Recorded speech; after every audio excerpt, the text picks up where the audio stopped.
Hello and welcome back to the vlog. I fully forgot to film an intro, so this is the intro. We just got our boosters. How was your shot? It was all right. They're so quick. The arm soreness is kicking in. I'm feeling a little toasty, but I don't have a fever. I think I wore this sweatshirt when we got our original vaccine and when I had COVID for like a week, so this is very full circle. Definitely do not feel the same side effects as I did with the original vaccine, but it is like different for everybody. The arm soreness is killer, and I just had a really hard time sleeping last night. Like I just like tossed and turned all night and just didn't really sleep, but didn't run a fever, didn't have like chills, didn't have a headache, didn't have like those flu-like symptoms, and I don't know if they're gonna come on today, but I will keep you updated. Don't just keep hiding it in there. He lost something, and so I said I would go look for it, but I was like, can I look in your bedside table for it? And he was like, no. We both know what that means. Good afternoon. Mats is in the shower now, but he's gonna help me wash my hair in the bath, which is really nice because showering is impossible for me right now. But I wanted to give an update. Never felt sick today. Like I didn't sleep at all last night, but that's just, I've been having I always have a hard time sleeping, but having a really hard time sleeping the past week. And like the arm soreness was like really bad yesterday, and it's completely fine. Like it's like a little sore, but it's not even as bad as it was the first time at all. And like no flu-like feeling or anything. So I'm pretty happy. 126. What did you tell me? I don't know. We went to the wrong place.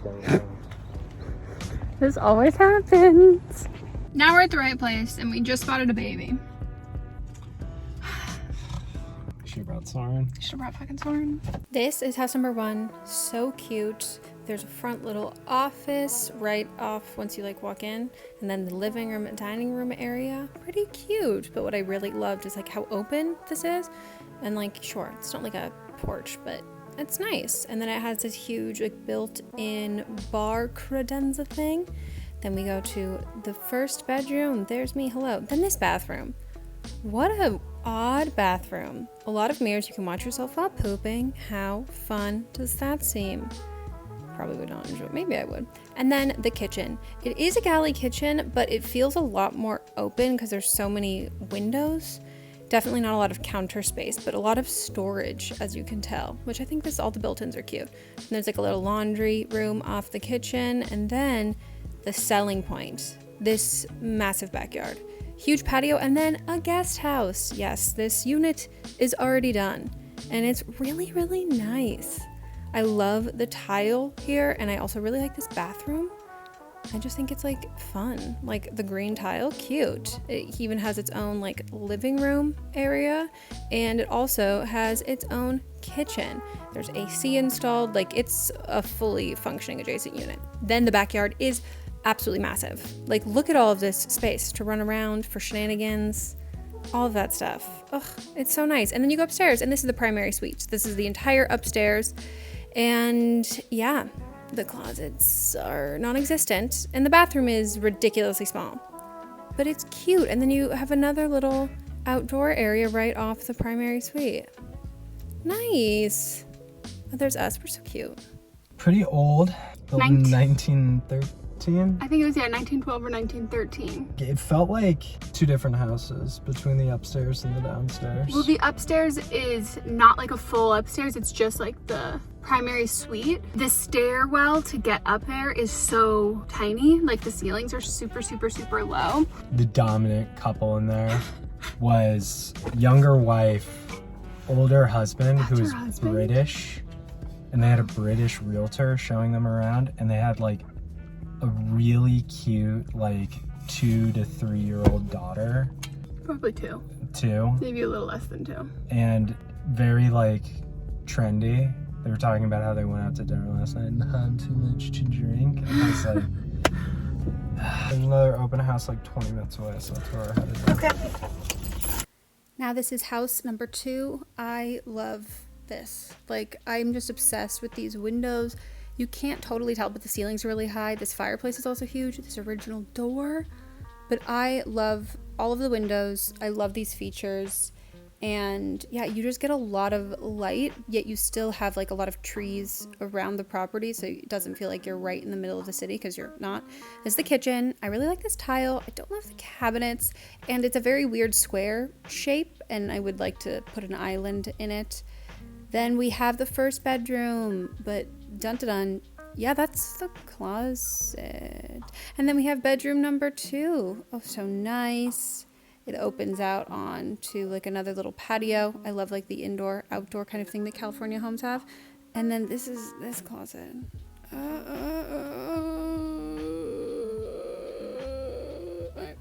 I know.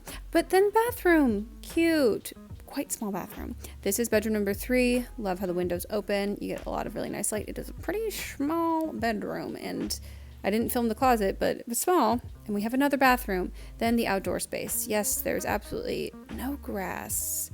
This is the garage. Okay, here's the thing. You're going to hear me talk about how much I love this house, and I do, but as I'm doing this voiceover, I'm like, maybe you don't love it as much as you thought. Like, I'm seeing some of the flaws coming out here, but you know what it does have? Yep, a lemon tree. Obsessed.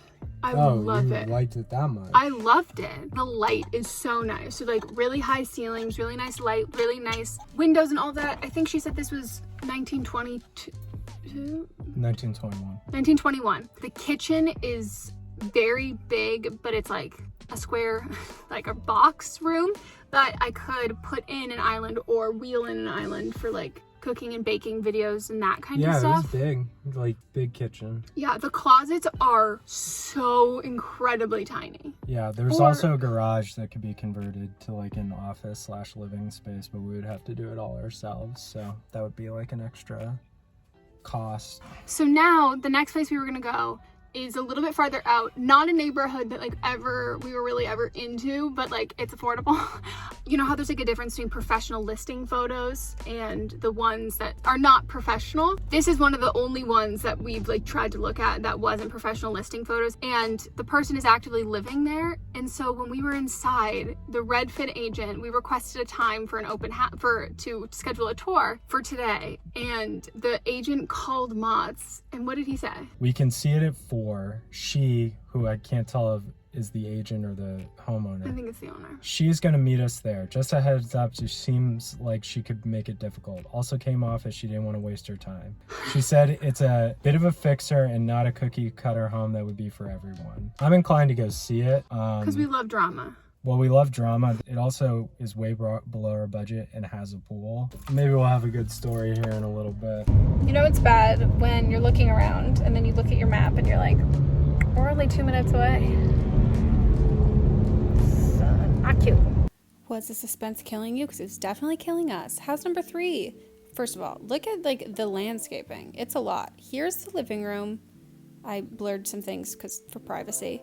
And it goes into the kitchen, which the owner like did all himself. It's definitely like dated, but I think it has like some nice style to it. Here's the backyard, nice pool. There's like this little pretty overgrown shed, but this garden, like he literally has full like squash. Like it's doing a great job. The dining room, it's pretty small, and then the bedrooms are where like the struggle happens, you know.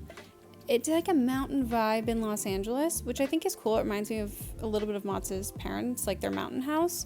And then it has like this suite, so you know that it's nice. This is an office, and then this bathroom I think like is very well done. This is I think the most recent update, and then a gym. And there's actually a woodworking shop through that other door. Oh, and yes, reeked of weed. And I immediately was like, this is like a director, producer, like this is someone in entertainment. And then she said he was. Definitely needs the most work of anything like we've looked at. The backyard is huge, like the landscaping and just like the sheer amount of like, you can tell like the love that was like put into it. And he's lived here for 30 years, which is wild. So it was like the Redfin realtor and then the realtor of the home. He said that the like why she was being so weird about it is that most people will make appointments and they'll drive by and just cancel, which makes complete sense. Like what we were saying that as we were driving up, we're like, ooh, yeah. It's not a nice neighborhood. Depressingly suburban. Which is a little sad because I actually was like very charmed by the house. Not to sound like super like sentimental, but this is like the first house I actually could feel like the person Well, you could also smell him. Well, yeah, but you know, you could feel like the person like had like a lot of good times there. Yeah, he's lived there for so long, and like he has a woodworking shop, and so like there's all of this like wood accent and detailing that like he built. So like this is like a home that clearly someone else has put a lot of love into, which I don't think we've really seen. Yeah, the location is just not it. No. Oh well, jury continues. Hi, hello, good morning. No, that's a lie. It is 1 in the afternoon. So I just finished doing a tape, and at 2, I actually have a gynecologist appointment. And this is with the endometriosis specialist. I have suspected endometriosis, and I had appointments all set up. We've had like a telehealth appointment, but I actually had an in-person one set up, but I got COVID, so I had to reschedule it, so now it is today. I'm a little worried because I'm still spotting. I'm not worried about the still spotting, but I'm like, I'm supposed to have a pelvic exam, and like, I'm not like fully bleeding, but I'm still wearing period underwear every day. I will put on real clothes. I'm just gonna eat a snack before I get ready to go. Maybe play some Sims. I'm really into this outfit. We're gonna ignore all the mess behind me. This is the blazer from my last haul that I thrifted, the Abercrombie high-rise jeans, and then this little muscle tee tank top thing from Free People. Put your legs in the stirrups. Spread them.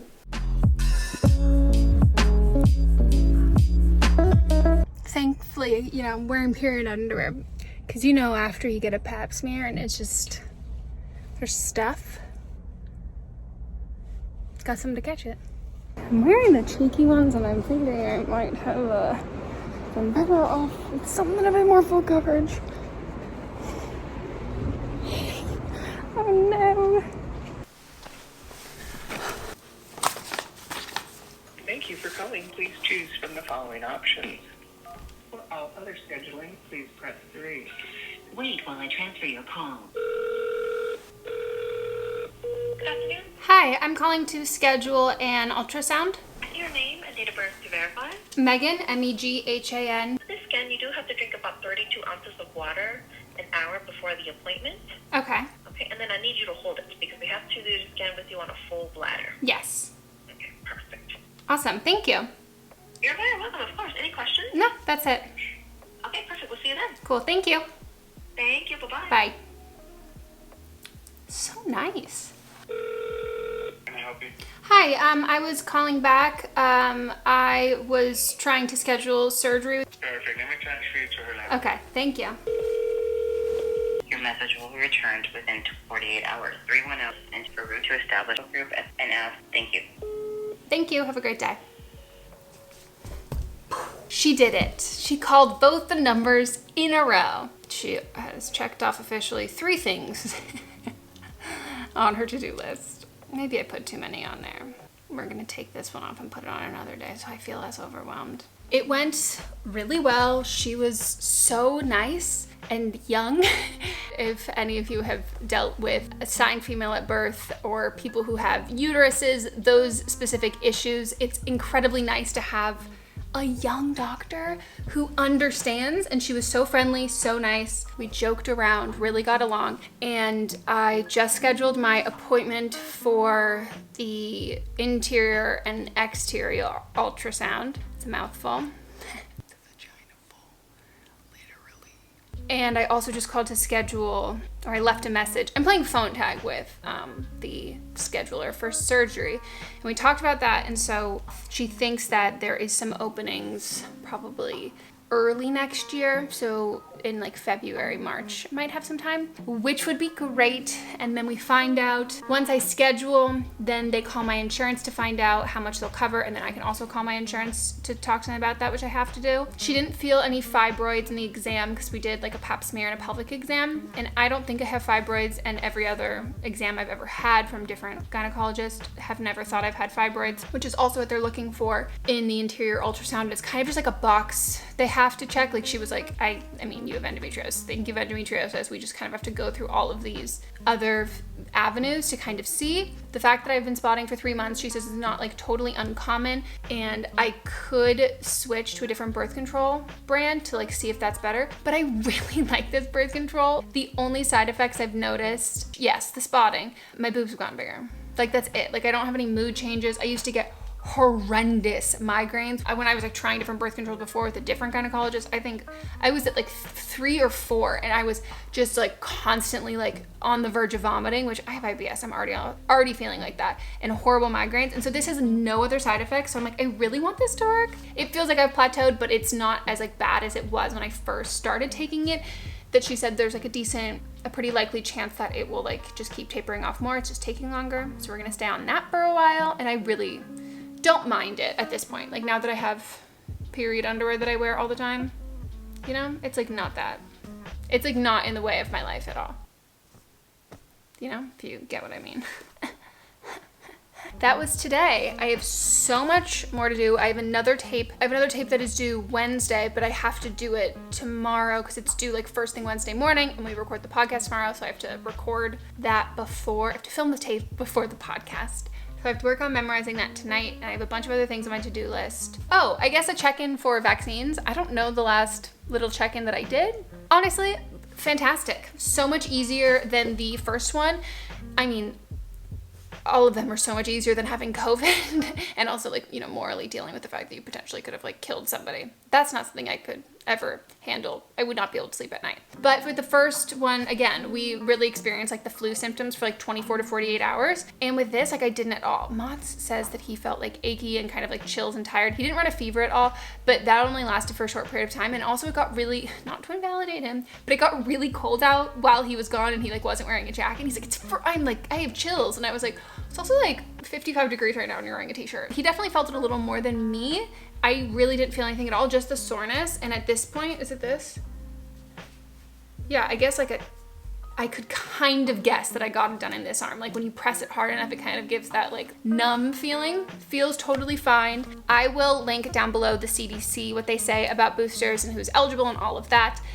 So if that's you, get your booster. I can't say if I feel like it has alleviated any of like the longer symptoms I've been experiencing, but we'll see. Because I haven't tried to shower yet, and I don't want to do that yet because I don't know if you've been here for this conversation, but I'm pretty sure I have POTS. My doctor is like pretty sure I have POTS. I've had like poor circulation like my whole life, but I'm also like a fainter if I like stand up too fast. COVID has been known to exacerbate those symptoms in like assigned females at birth, and I think I already had a lot of those symptoms. Like I already didn't feel great showering and stuff, but it definitely has made those a lot worse. So yeah. So that's it for the vlog. Let me know what house you liked the most of the ones that we toured. I think it's pretty obvious that we loved the second house the most. Like I'm absolutely obsessed with it, and we're still waiting on our approvals, but even Mats and I said, like, if possible, we would love to be able to put an offer down on that house. I don't think timing wise it will totally coincide and work, but we loved it. I will see you all next time. Goodbye. Don't kill anybody with COVID or with anything, okay? What is it? Sit down, eat a moon pie, and stop murdering people. You know what I'm talking about? If not, you're like, what? Okay.